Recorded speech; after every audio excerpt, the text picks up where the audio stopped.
من الهدى والفرقان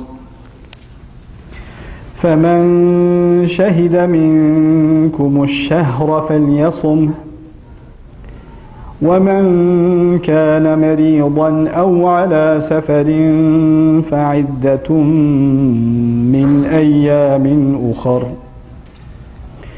يريد الله بكم اليسر ولا يريد بكم العسر ولتكملوا العدة ولتكبروا الله على ما هداكم ولعلكم تشكرون رب اشرح لي صدري ويسر لي أمري واحلل عقدة من لساني يفقه قولي فالحمد لله رب العالمين والصلاة والسلام على سيد الأنبياء والمرسلين وعلى آله وصحبه أجمعين ثم ما بعد. Once again, Assalamu alaikum wa rahmatullahi wa barakatuh. Inshallah ta'ala, I was given the topic of Ramadan in the Quran, and there's actually only one ayah of Ramadan in the Quran, and it's situated, as all of you probably know, in Surah Al-Baqarah. In our regular series of the Durus on Surah Al-Baqarah, I spent quite some time on this ayah and discussed some of the background behind it. But this session, inshallah, I hope to do three things. Some of it is review from previous Durus. But I do hope to do three things. One, I hope to share with you the placement of this ayah.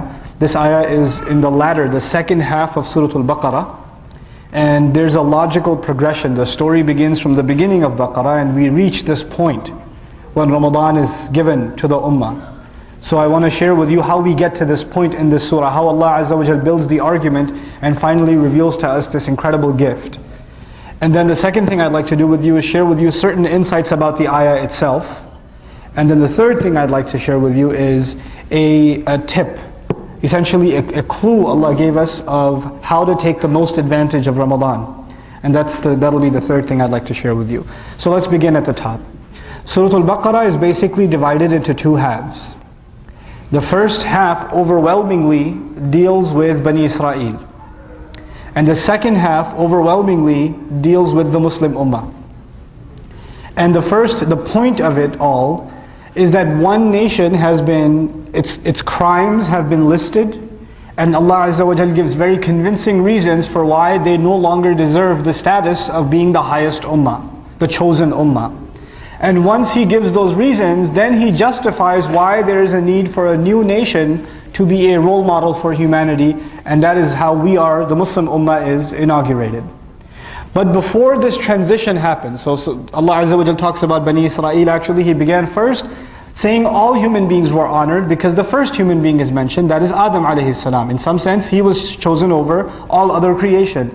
Then within his children, a nation was chosen over all other nations, that is Bani Israel. So the kalam, the speech begins about Bani Israel.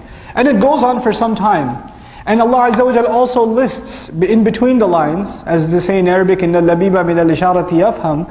In between the lines they say that the reason for which they don't accept Muhammadur Rasulullah sallallahu alaihi wasallam is because he's not from the children of Israel. He's not from the children of that line. He's from the children of Ismail. It's the other line. So he's not from us. How can prophethood come to him? We have a copyright. We have a trademark on prophethood. So it can't come outside our family. So what Allah does subhanahu wa ta'ala, by the end of that conversation, He says, okay, well he's not from your family. Is Ibrahim from your family? He basically poses that question to them. So a conversation begins about Ibrahim alayhi salam. And within Ibrahim alayhi salam's conversation, really awesome, something really awesome happens. Within his children, the child that they believe in the most, the one that they take pride in the most is Yaqub alayhi salam. The Jews, they take the most pride in Yaqub alayhi salam. The reason for that is, the other name of Yaqub is Israel. That's the name they have for their entire nation.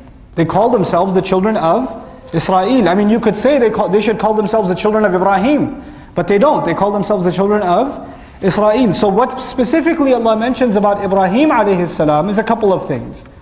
One thing He mentions, you need louder mic? Okay, alright. So one thing He mentions, yeah, this is a lot better, is that Yaqub alayhi salam was reaching his deathbed. He was about to die. And he gathered all of his children. How many children did Yaqub alayhi salam have? 12. So he gathers all of his kids and he's at his deathbed. And Allah asked the question, أَمْ كُنْتُمْ شُهَدَاء إِذْ حَضَرَ يَعْقُوبَ الْمَوْتِ. Were you witness when death presented itself to Yaqub, when death came to Yaqub? إِذْ قَالَ لِبَنِيهِ مَا تَعْبُدُونَ مِنْ بَعْدِي. When he said to his children, who are you going to be worshipping after me? Now you might be thinking, this talk is supposed to be about Ramadan. What does this have to do with Ramadan? Just wait and see. Just wait and see. It's all connected. So Yaqub, whose other name is what again? Israel is talking to his children and saying, I'm about to die. What will you do after I'm gone?